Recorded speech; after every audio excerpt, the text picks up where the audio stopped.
to all of you. Warm indeed with the summer coming in. So happy to see you all here in large numbers. And thank you for being with us this evening.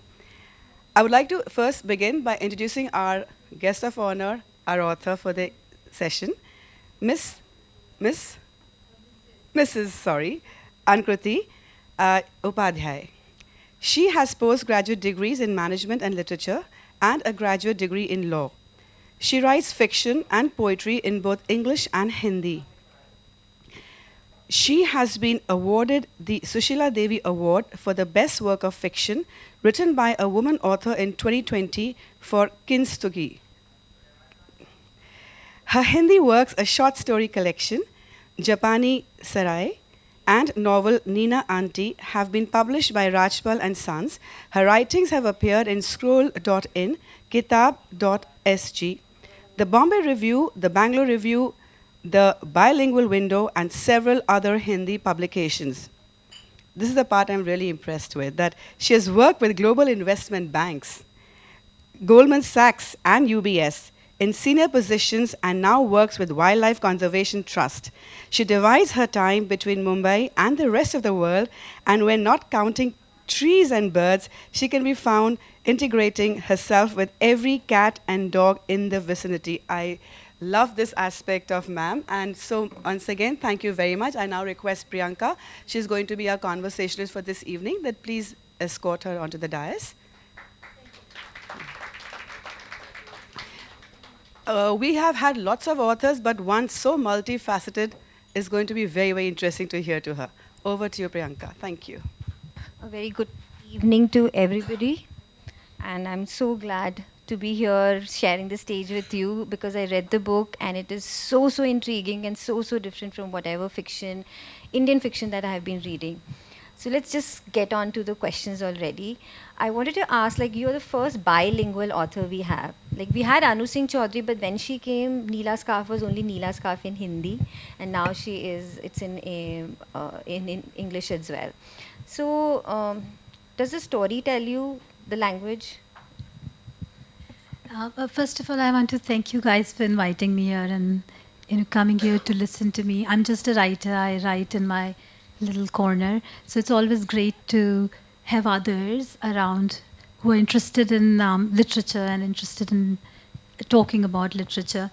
As you said, I'm a bilingual writer. I write original works in Hindi as well as English. I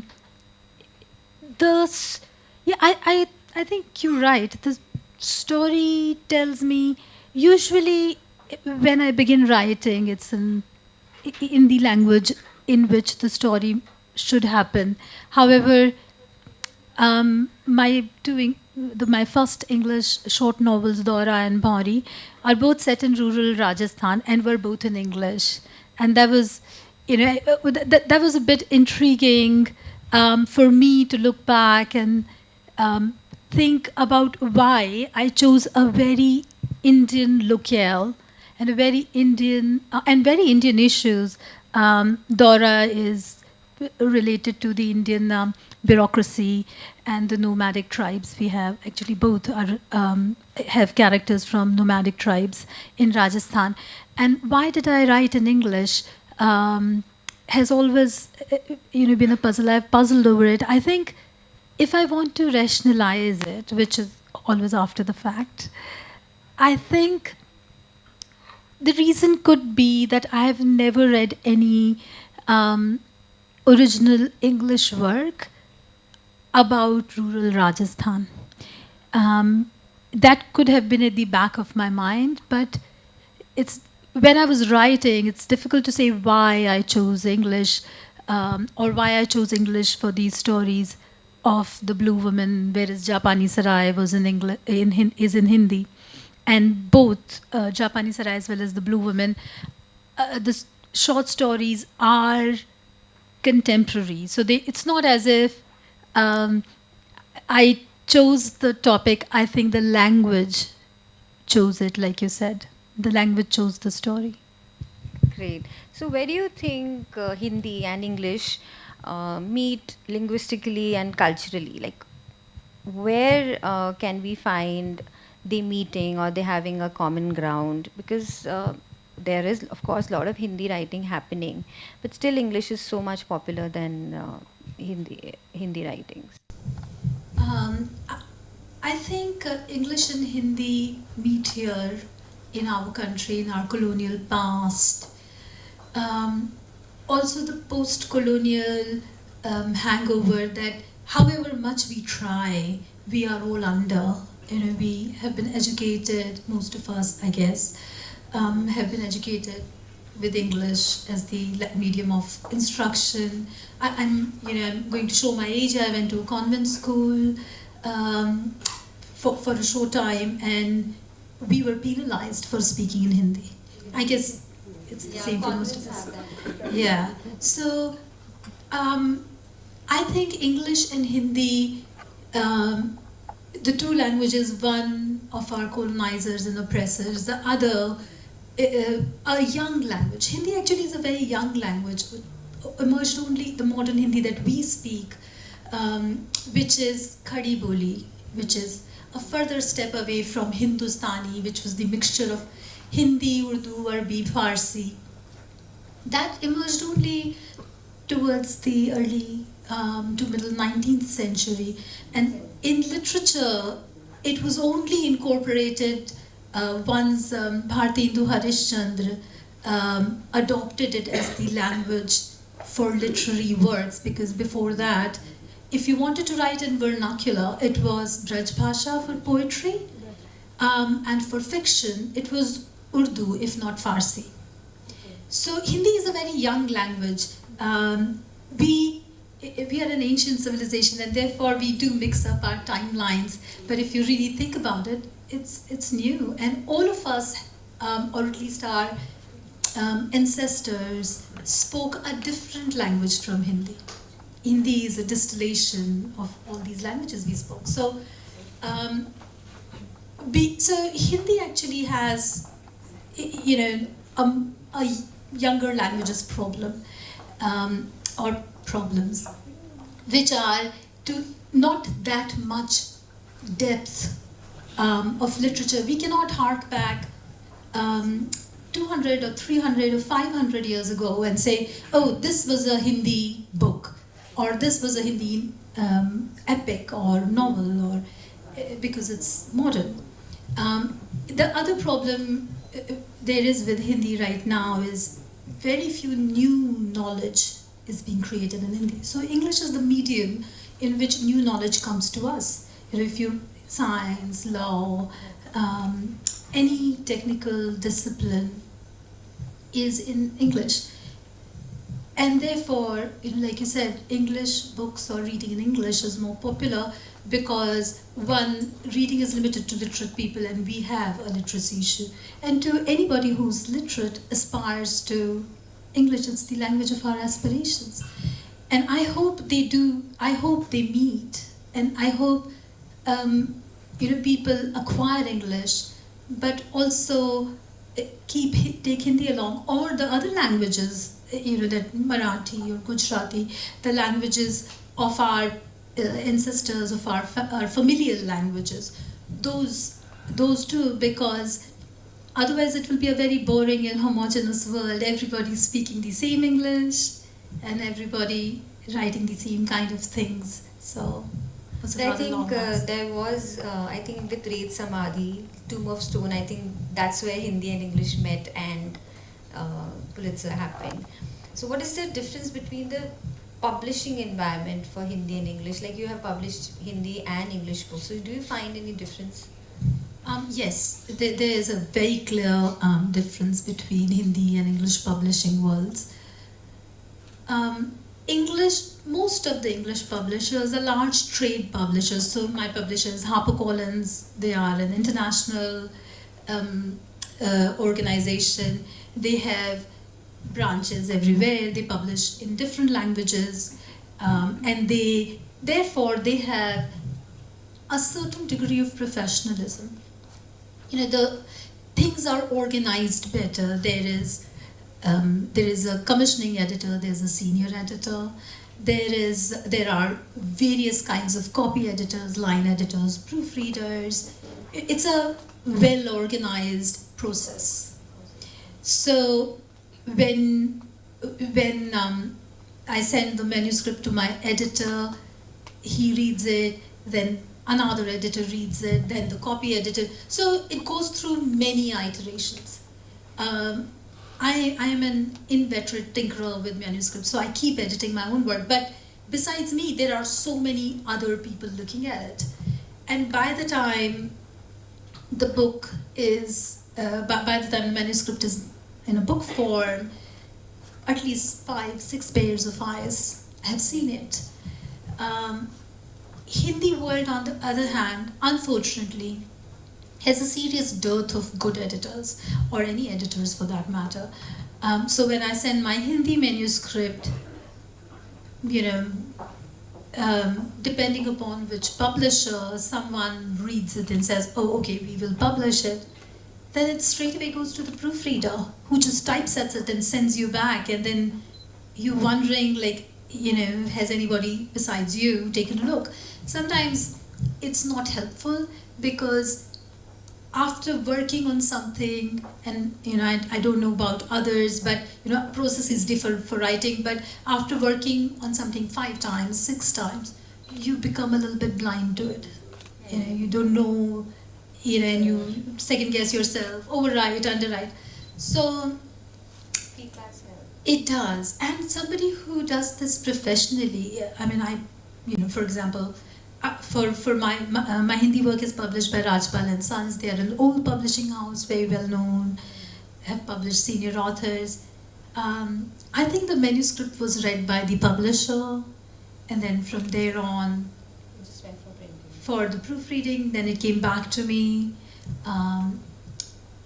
The other difference I also feel is the Hindi publishers have adopted a less friction approach to the script. So we write in Hindi is in Devanagari.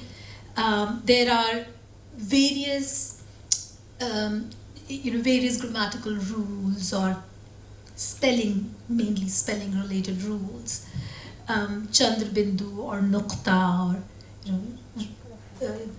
ris for dirgh matraएं, and so forth.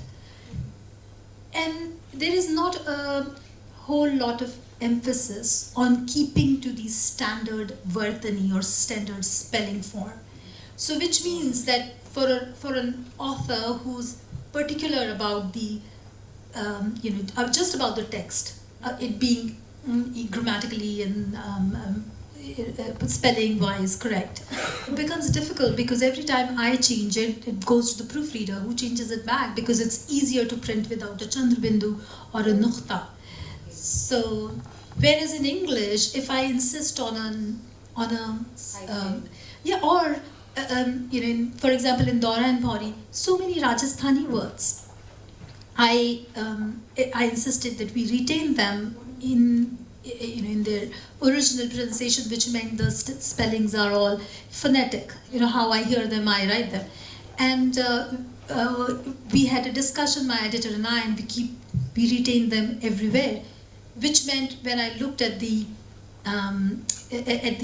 manuscript second time or third time, I didn't have to waste my time trying to correct errors. So from that perspective, both from an editorial perspective, as well as writers, as well as how far the writer has autonomy over just the bare bones of the text, the two worlds differ. Hope things change for better. So there's some things we blame the audience, or we blame the readers, like they don't want to read Hindi. So probably Hindi is not so easy to write and read as well. So especially now with the Nai Wali Hindi, otherwise I think not as much to read for most of us. So I asked this to Anu also, that why short stories? Like, you put so much of your effort in etching a character and then a storyline, and then you finish it in few pages. Don't you feel like heartbroken, or don't you feel like continuing and making it into a novel? That's a very interesting question. But to go back to just for a second about the difficulty of reading in Hindi or any other native language, I think the difficulty is because, like we talked about, our colonial education.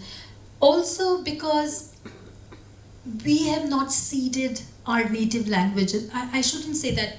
I shouldn't say that for all languages, because when I speak to authors who write in Malayalam or Bengali or even Gujarati, Marathi also. yeah, Marathi also. So a lot of people read those languages, and original and really good works are being written. In many ways, far more experimental in craft, in plot. When I read them in translation, I just marvel at how far ahead they are from Hindi. Yes. And so I think it's Hindi being a little bit of an orphan language. People are ready to abandon it rather than try to understand it. Orphans are often problematic, right? Because they've been traumatized for various reasons. So you have to just make that effort, because the orphan belongs, actually. The orphan belongs, and unless you strengthen it, you will lose your identity. And same goes for other native languages. I was traveling in Spain pre-pandemic now, 2019, and we were on a train, and there was this mother with 3 children, all 3 kids reading in Spanish. And they were all 3 age groups. So the older child was reading what we call middle grade fiction in Spanish. The middle child was reading picture book, and the youngest child had that, one of those sensory books. Yeah, all of them in Spanish. So it can be done, and maybe it should be done. Sorry, your question was about the short story and why short story? Why put in so much effort in a smaller format? I think the first reason is because it's a smaller format, because it's the challenge of fitting everything, bringing an entire experience in that small format. And I think the other attraction of short story for me also is the immediacy. So when you work on a novel, it's a process, it's a longer work, and it sort of holds you and deters you from trying to write another work. So for example, if I'm writing a novel, I cannot be writing another novel at the same time, because immersion is important. However, I can always take a break and write a short story, because that takes shorter time. It gives that creative fillip. You feel energized after you've finished something. So I think that's the second reason. And whether I feel attached to the characters and think of developing them into a novel, actually I don't feel attached. My role is that of a midwife. The stories exist. They exist in you, in the collective subconscious. They exist in some mysterious space. I just facilitate their emergence. So I'm not attached. Like midwives help a baby birth, and then the baby belongs to whichever family it belongs to. Great. So, but you still have written a twin novella. I mean, this is, I think, first of a kind I've heard. So what's the concept of a twin novella? I mean, was it like two things, like once you were writing Dora, then Bhauri came up, or how was it like? What is it? So, and has the reader to read both of it to get the whole story? Is it like that? No, they're not connected. They're fraternal twins, not identical. So you can rather read them separate, or just one, or not at all. They are both set in rural Rajasthan. The link is the setting, the location. Location has always been of great importance to me, because I think just like for people, we feel happier in certain locations. Certain stories happen in those locations, and unless the scene, the setting, the locale comes alive, the story doesn't come alive. So for me, everything begins with a place. Setting. Yeah. So I wrote Dora first, and Dora was it began as a longer short story, like 15,000 words, And when I was done with it, I put it away. I usually handwrite the first draft, so I always, not usually. So I write in a notebook with a pencil, and then the second draft is where everything gets rewritten, yeah, and I do it on the computer.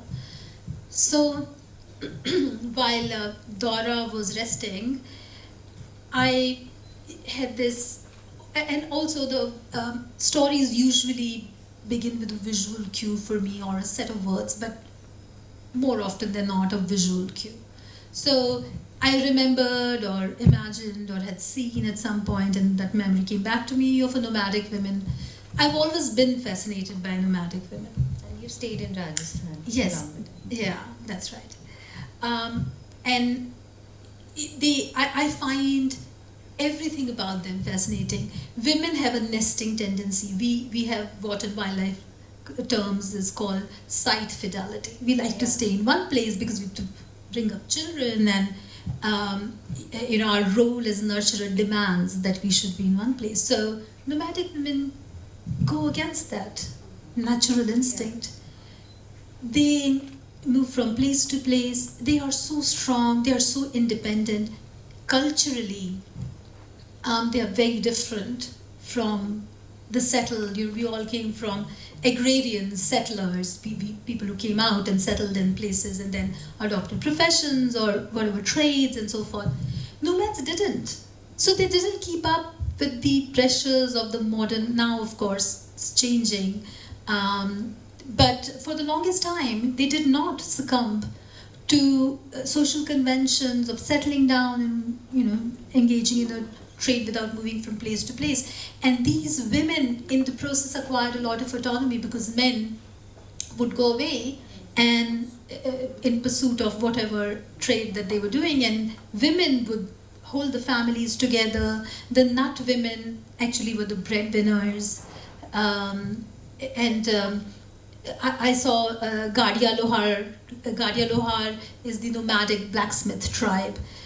When I was growing up in Jaipur, I saw them camped all along the main roads. It was, Jaipur was a much smaller town then, I saw the women wearing beautiful clothes, so embroidered and shining with mirrors, yes, and with hangings and danglings, and it's the way they embellish their clothing, the jewelry they wear, and they work so hard. They were like working that the blacksmith's forge, yeah, the one that's hand pulled, and they choose their own husbands. So that sort of stuff always fascinated me, and I must have remembered or imagined this woman, light-eyed, dark-skinned, and very, very typically nomadic.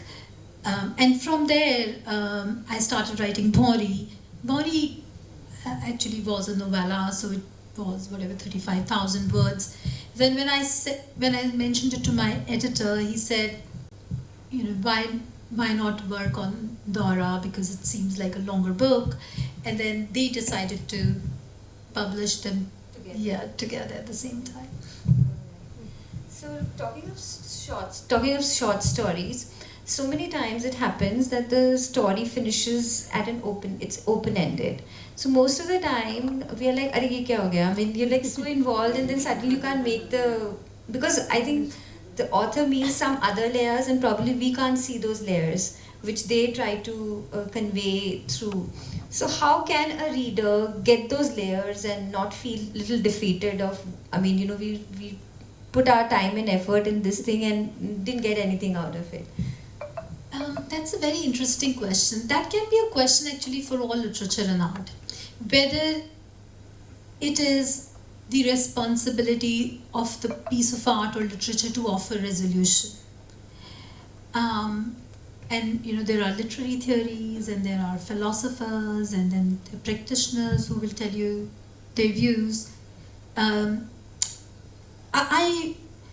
I feel any art that offers resolution is actually not offering resolution. That's your own. It comes from inside of you. The nuances and layers are um, are endemic, they're intrinsic to any art to be a serious work of art. If everything is on the surface, then probably it is not art. It might still be entertaining. It might still be engaging. You might still enjoy reading and that sort of, or watching or viewing, that kind of art. But for serious art, it should demand something from the reader. Involvement. Yeah, the writer brings some stuff, the reader brings the rest. So the first time I read a short story by Haruki Murakami, I was struck by the wonder of the world he created. And this is much before he became the popular author. I picked him up or rather my husband did, on one of his frequent Japan trips. He picked up the book for me, I don't know, maybe 15 years ago, just when his first translation came out and nobody knew him. And I thought, one striking quality was the fact that the story has no resolution. It has no resolution, it has no, you can even say no arc. Things start from the middle and then they just go all over the place. Yes. However, the stories are immersive. You feel you enter the world. Yeah, you want to be, but then but always it's like a reader. So many times, that not all stories, but there will be in an anthology, there will be a story where you can't make out the head and tail of it. Yeah. So that you mentioned Murakami, I was about to say, I think I asked you also if your genre is magic realism, because Blue Woman totally was that, and I had just read that, and then eventually most of the stories did come out as magical realism. And so what's your story with Japan? Like you wrote about Japani Sarai, and then you wrote Kintsugi, for which you got awarded. And then this style of writing, which is so Murakami inspired. So what's your story about Japan? What is your association with Japan? My husband heads a Japanese investment bank. So I think the first time I went 15 years ago, the first time I went to Japan a bit reluctantly, because I used to live in Hong Kong and work there. And people went to Japan either for shopping or for food. I'm vegetarian, and you can't drag me into a shop unless you've got 5 wild horses. So it was like, this is not a place for me, I don't want to go. Then one winter, one Christmas, I went, and I was completely fascinated. It is really truly a unique place. You go to Europe or the North Americas, Australia, you go to various Asian countries. There is some semblance of recognizability. You can recognize, oh, this place looks like that, or this is like that. Japan is its own reference. There is just no reference to Japan. It exists as if in a universe of its own. There are so many contradictions in Japan, and they don't care for resolving them. Of course, it's giving rise to a lot of mental health issues for the people there. But as an observer, I couldn't believe that a place like this, where 200 years old shrine sits in the middle of world's most ancient cities, Tokyo, and it is in the middle of an urban jungle and is so calm. The minute you step outside, you see these youngsters dressed in anime characters. So just how jarring it is, the contradictions, and yet Japan holds them. I think they do not hold them without friction. which is the reason, there are these hikikomoris, people who never step outside their homes, or a large percentage of people not deciding, not, and also having not very functional social relationships and so forth. So of course it's not without friction, but like I said, not belonging to the place gives you a lot of freedom to explore and admire. So I think I just fell for Japan, and I've been back, I don't know, maybe a dozen times. It's a fascinating place. So you were like besotted, and that's how I think even the ideologies and probably their lifestyle, everything affected you, and that's translated in your writing. Yeah, I think it's less the ideology. I think an Indian who, if you read about our own, the 6 schools of philosophy, or our own ancient knowledge, we have sufficient here to immerse us. I think it was just the fact that there's so many contradictions in such a small place. So it was less ideology, more the social dynamics, and also just the visual impact of a futuristic Japan with a very ancient Japan, all existing cheek by jowl. So I think that was the contradictions. Just. So would you like to read something so that the magical realism and what we were talking about, the readers could get a little idea of what are we talking about? Sure. Is this your book? Yeah. I just put my key here too. Yeah. Mine was also there. So, Priyanka thinks I write magic realism. I don't know what I write. I write stories. So what I try to write are stories that would engage or hold your interest. And if they then remain with you for even a few moments after you finish reading it, I feel my job as an author is done. Stories that do not remain with the readers, even one single reader. As an author, for me, when one single empathetic reader reads it, the arc of my work is complete. So if a story stays with just one single reader for a few moments after they've read it, that means that what I was trying to say took root, and our subconscious grows things. It just grows things. We don't know what kind of things, sometimes scary things, but I hope sometimes they grow things which are luminous, which shed light, which then take us to a place where we find our own resolutions instead of being served them. So I will read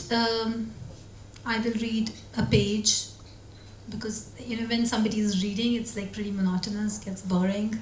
So I'll read a page from this story called. Sorry, you were saying something? No, it's pretty interesting. But I mean, even the story that you have chosen is pretty interesting and poignant too. It's just the dragon. Yeah. Dragon in the Garden. So this is a story titled "The Dragon in the Garden." It's mainly about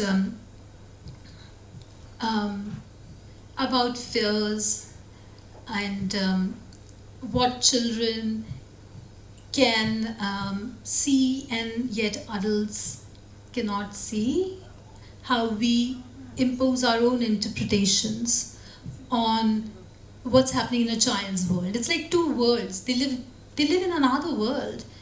And if those of us who can enter a child's world know how fascinating it is, how fresh and full of magic, and anything may happen. So this one's called The Dragon in the Garden. There's a dragon in Roxy's garden, Raghu declared. He thrust his bright blue spoon into the beige mush of milk-soaked Weetabix and stirred up a small, slow whirlpool. He's small, so he cannot breathe fire. But when he's big, he will open his mouth wide and a big fire will come out and Roxy will be toast. Roxy was Raghu's new best friend. He had acquired new vocabulary along with new friends in the past few months since we moved to Singapore. He had attended a cozy little kindergarten in Bombay with neighborhood kids, and I had been worried when we moved. The school in Singapore was vast, with over 500 children and a 3-acre compound. He had seemed so small, so quickly lost in the crowd of other light blue shirt and navy blue shorts clad children. The first day I dropped him off, I had felt anxiety unfurl in my stomach like the banners of Dragon Dance. At work, I felt needle pricks of tears every time I thought of Raghu walking towards the shadowed blue-grey building on the other side of the large quadrangle. Perhaps he was lonely among the strange children, missing the cheerful sun-orange rooms of his old school and Miss Menon who let him eat a snack before break because he got hungry. But I needn't have worried. Roxy took him in hand from the very first day. I had taken half a day off at work and reached Raghu's school well before pickup time. Little boys and girls spilled out of the building and crossed the grassy quadrangle in a two-toned blue wave, but Raghu wasn't among them. I suddenly felt breathless. There were swimming pools in the compound and unending corridors and innumerable staircases. That concrete building had sucked him in and he wasn't ever going to return to me. Panicked, I darted across the grassy quadrangle. "Mummy, where are you going, Mummy?" Raghu stood beside me. A golden star was painted on his left cheek, and in his grubby fist he held the hand of a little girl with feathery blonde hair and freckles on her wide cheeks.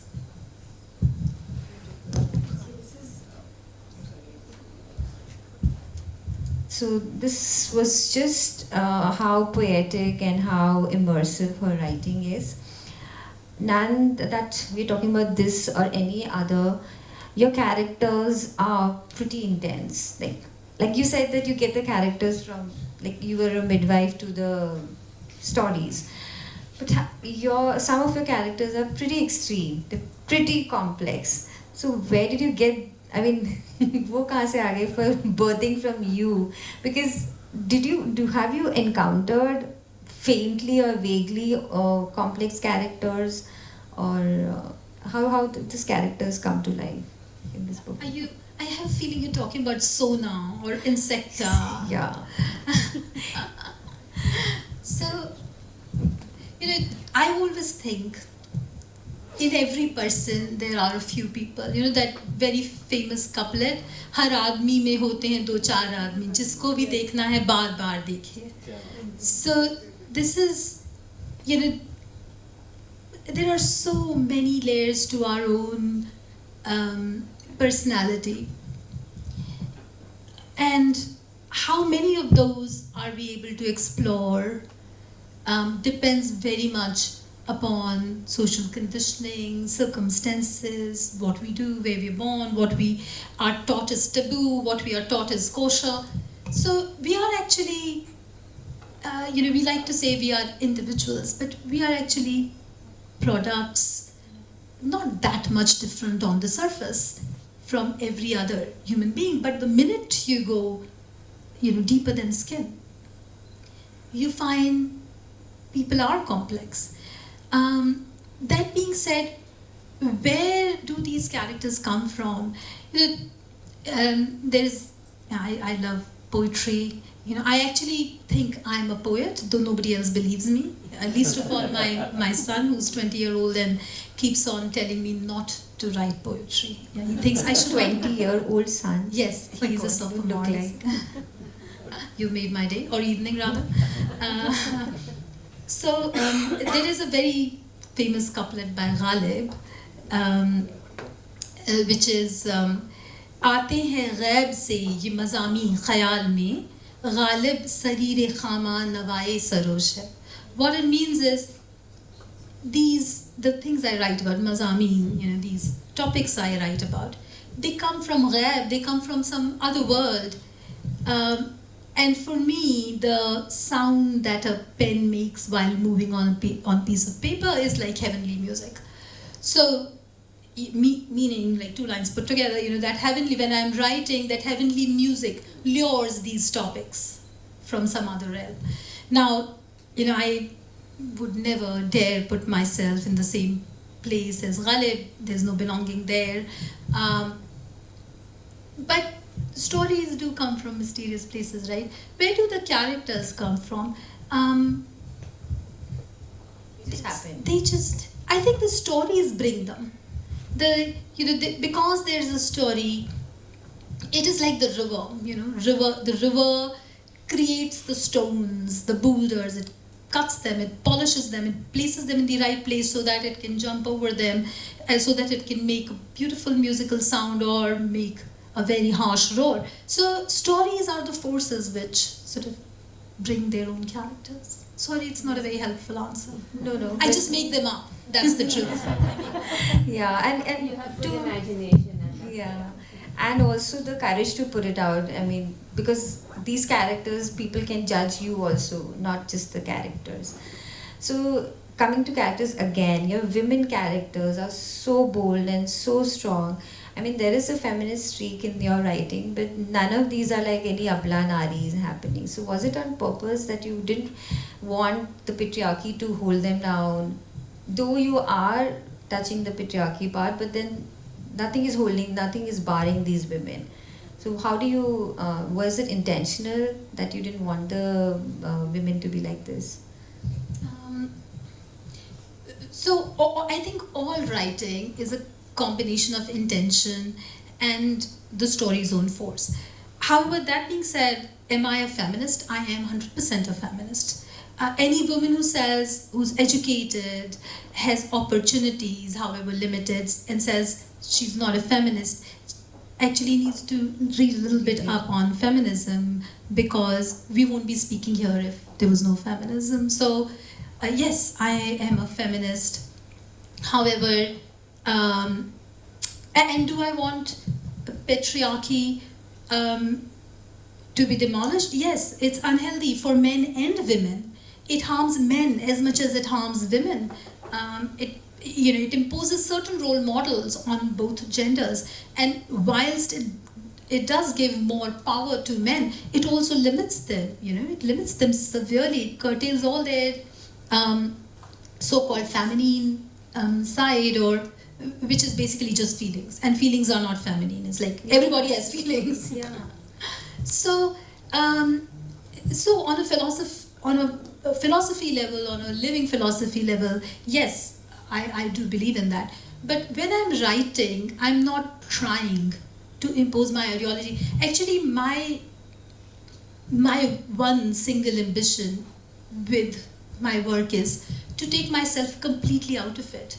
The author and the author's thoughts and the author's preoccupations and prejudices and views, they actually hinder the story.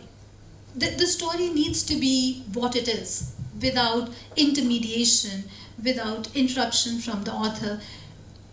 You know when a story is like pure and true, just like जैसे सिक्का होता है उसको हाथ से बजाने पे उसमें खनक निकलते हैं. So the story needs to be, compact, yes, and it needs to.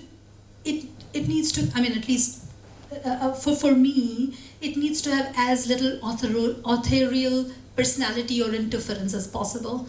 So, if the women characters are bold and do dramatic things or do weird things, whether they are dramatic or not,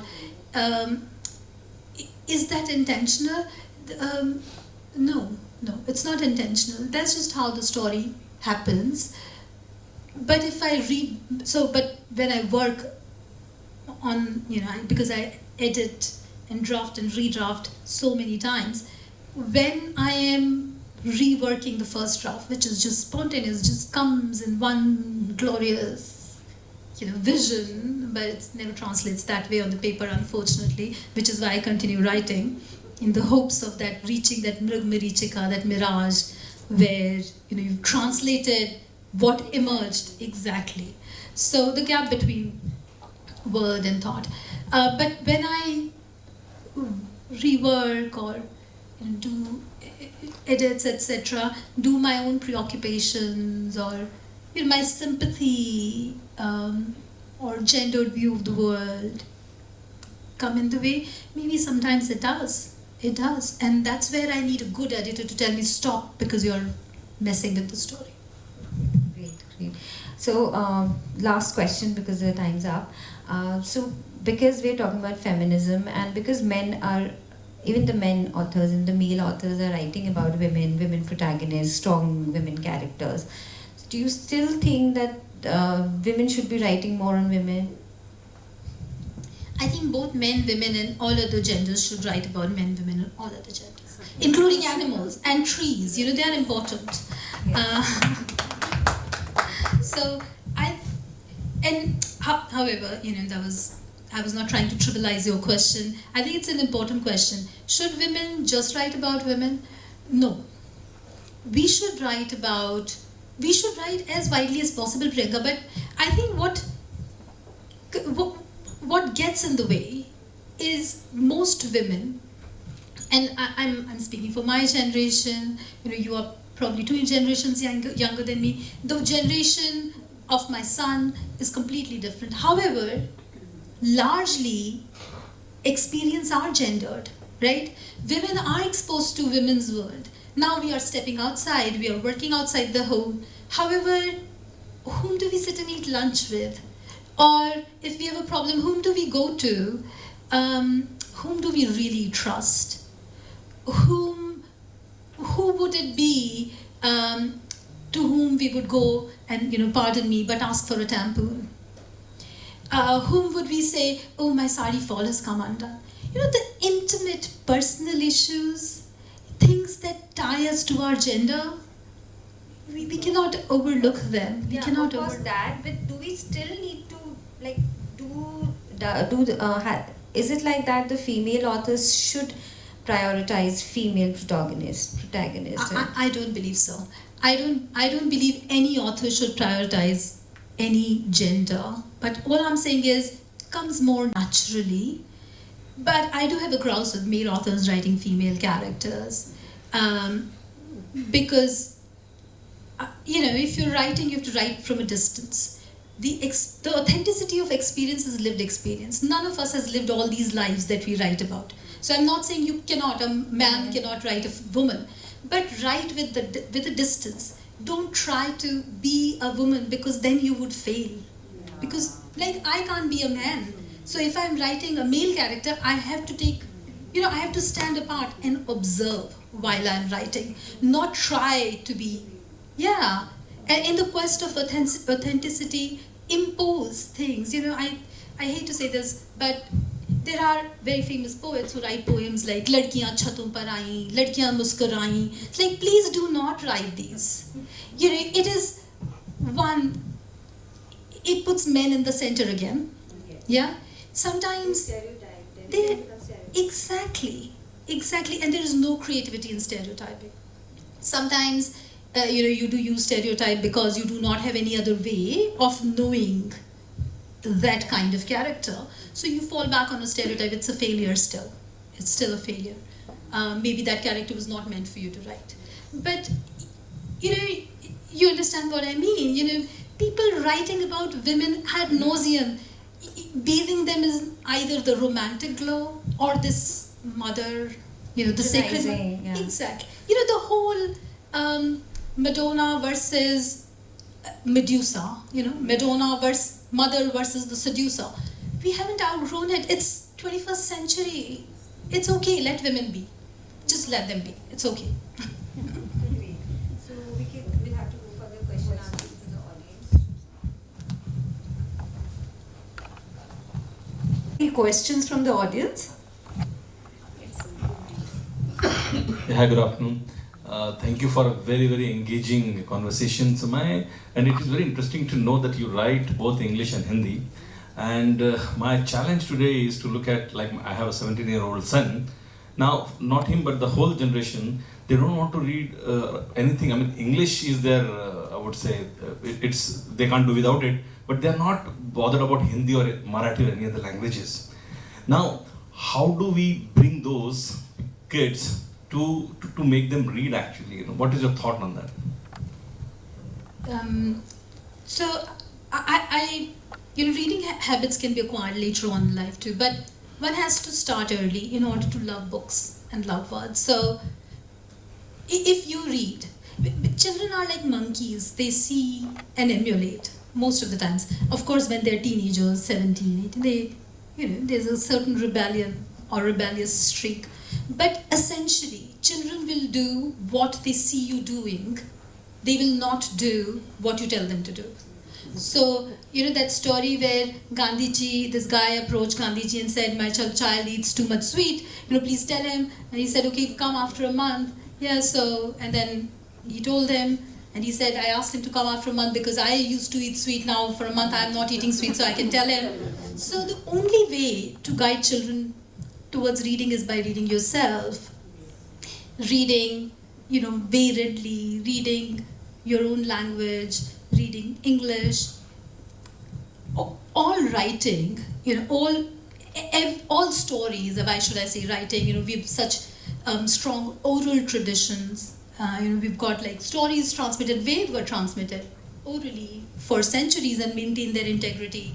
So every story is worth listening to, worth telling, worth reading. If you feel that strongly enough and there are books in the house and you take time out, I don't mean you, I mean all of us. I mean, he actually means it all. Yeah. No, but actually, see, what is happening is the monkeys are becoming smarter. They are not imitating you actually. They are going on Google, Facebook and other things actually.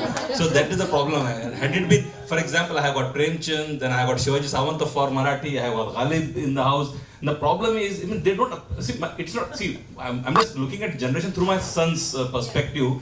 But I'm just saying, see, every language is so beautifully been evolved actually. And I think, see, English is a universal language, nobody can deny that, and we cannot live without it. But for other languages, the Ghalib Sher, which you just, kind of shared, और for that matter Marathi की जो कविताएं हैं या हिंदी की जो कविताएं हैं वो इतनी सुंदर होती है, उनके हर शब्द में म्यूजिक होता है. तो ये मतलब बोलते हैं ना, बच्चे इन सब चीजों से महरूम हैं actually. And then how do, अगर हम बोलेंगे सुन लेते हैं, they will know what it's all alien और Greek and Latin for them actually, Yeah.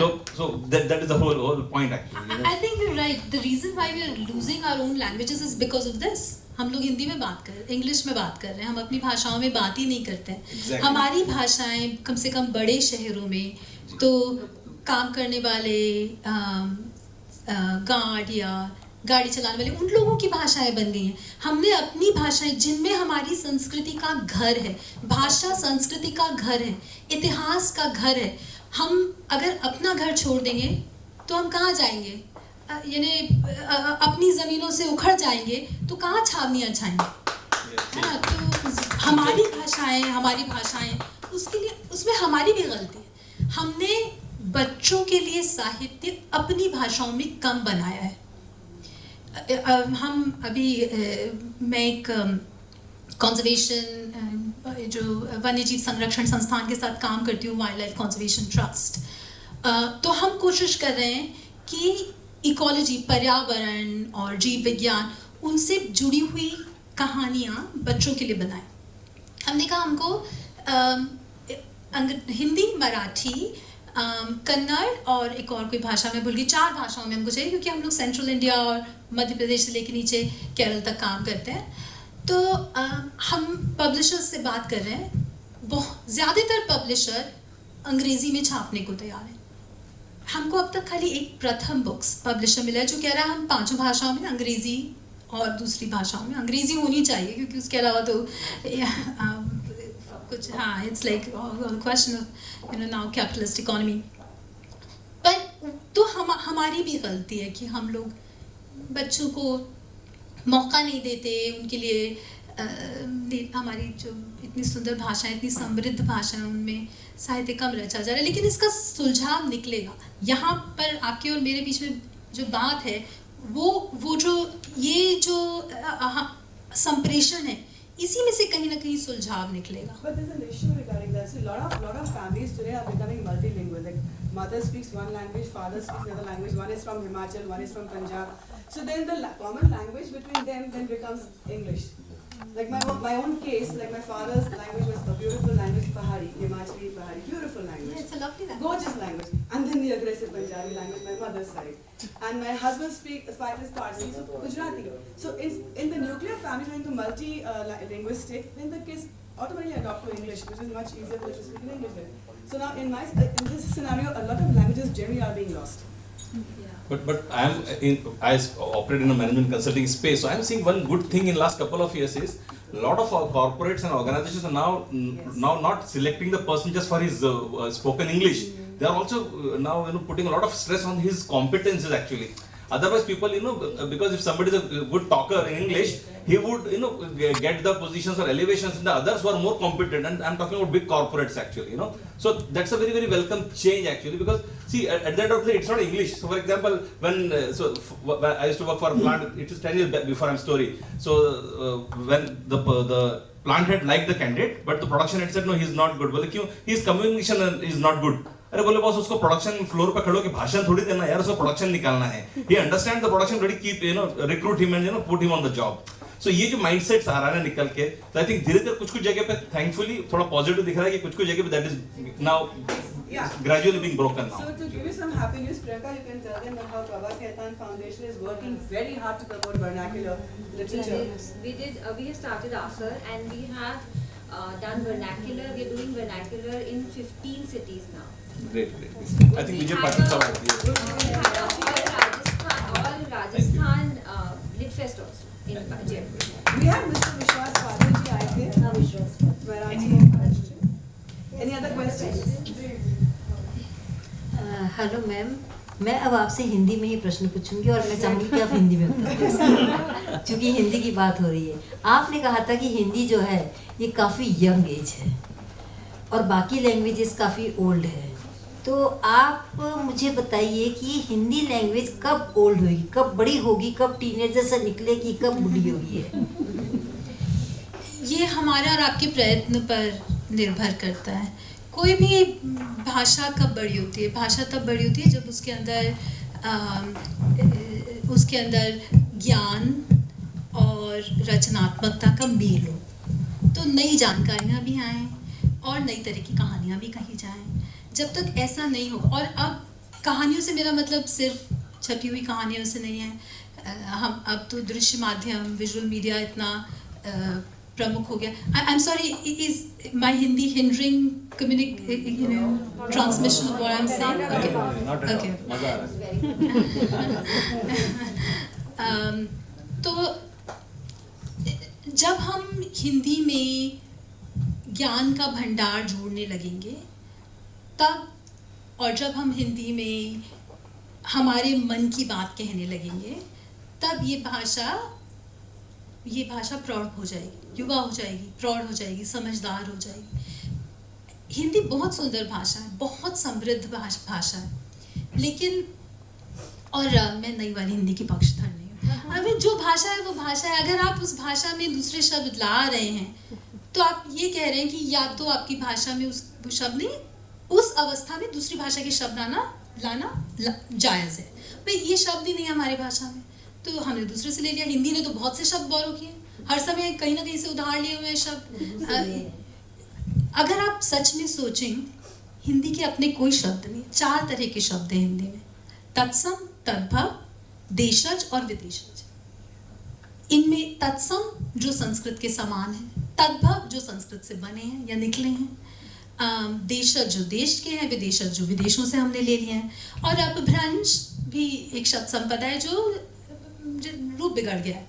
तो हिंदी के अपने शब्द कहाँ? हिंदी ने तो सबसे लिए, इसलिए तो वो इतना शब्द जोड़ लिए, इतनी बातें हम हिंदी में कह पाते हैं क्योंकि दुनिया भर से लिए हैं शब्द.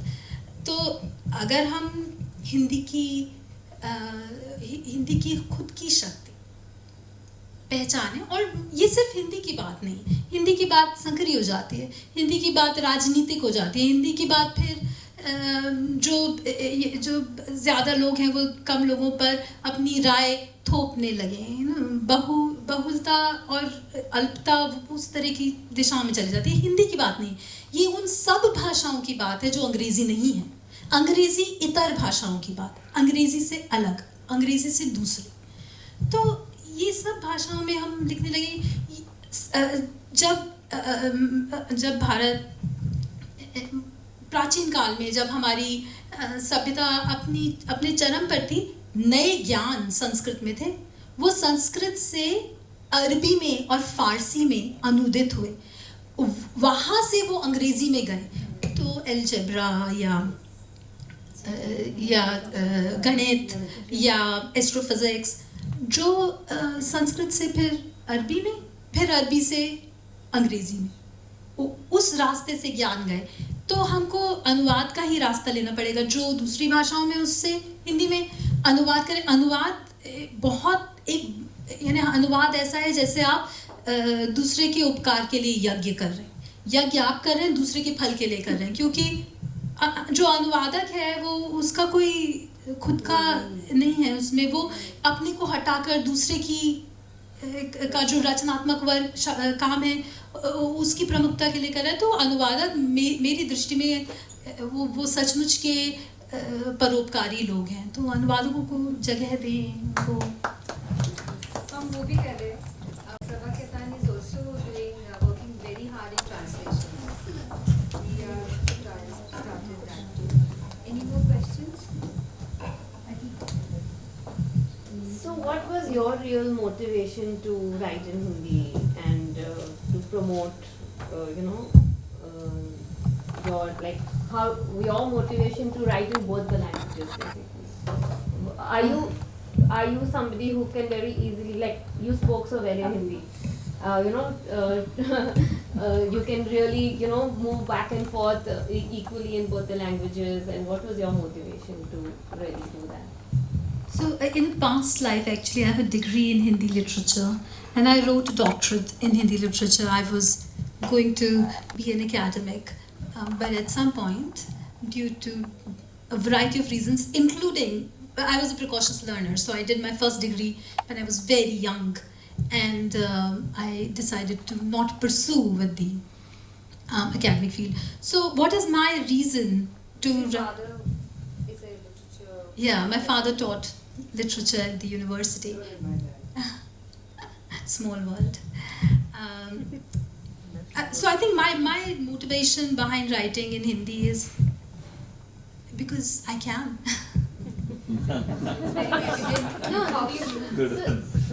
What about in English? If you are so, and you have an Hindi background and all, so you have definitely a lot of this thing to write in Hindi. So what made you then write parallelly in English? Why didn't you stick to Hindi and just progressed in there? So actually I wrote poetry in Hindi from since when I don't even recall consciously. But I started writing fiction in English first. Why? Because I think, like for all of us, English became the language of prose. It became the language in which I communicated. I lived in a very different world. I lived in a multinational world. I lived in many places. And the only way I could communicate, because it's a language understood by everybody and mangled by everybody, because I worked in a European bank. So the only way I could communicate was through English, and it just came easily or smoothly when I started writing fiction. Then why Hindi? Because some stories just were in Hindi. They were just in Hindi. In fact, the real question should be, why don't more authors write in more languages? We have so many languages. When people say, oh, I don't know of any other bilingual author other than you writing in 2 languages, original works in 2 languages, not translations, I don't feel happy. The reason is I only know 2 languages. There's so many. I can't read Tamil, the ancient literature, which is so wonderful, so rich. It has traditions that would be so meaningful to read in original and learn from. So we are losing out because English. Like you said, that it's difficult to get publishers to do it in Hindi. So similarly, in the vernacular languages also could have been an issue. So English is easily accepted. That's why. Yeah, I think so. Like Tamil, Malayalam, Bengali, Gujarati, Marathi, we just discussed. There is enough being published. These languages are not taught they are not being taught or encouraged. All of us have kids who are going to school, if you go to a certain kind of school, they'll offer you Spanish and French. And Yes, it's German. like, hello, why not Tamil and Malayalam and Gujarati and Marathi? Marathi is only one subject nowadays. and it's because and also because it was mandatory, children bawled. You cannot force. You cannot force people. You can force people to perform. You cannot force people to live. They will perform that subject for you, but they will not live that subject. They will not live that language. Okay, on this very, very interesting note, may I put a semicolon on the questions for the next session we meet again. We would now like to request Payal, the Banquet Sales Executive, Hotel Radisson Blu, to kindly facilitate ma'am.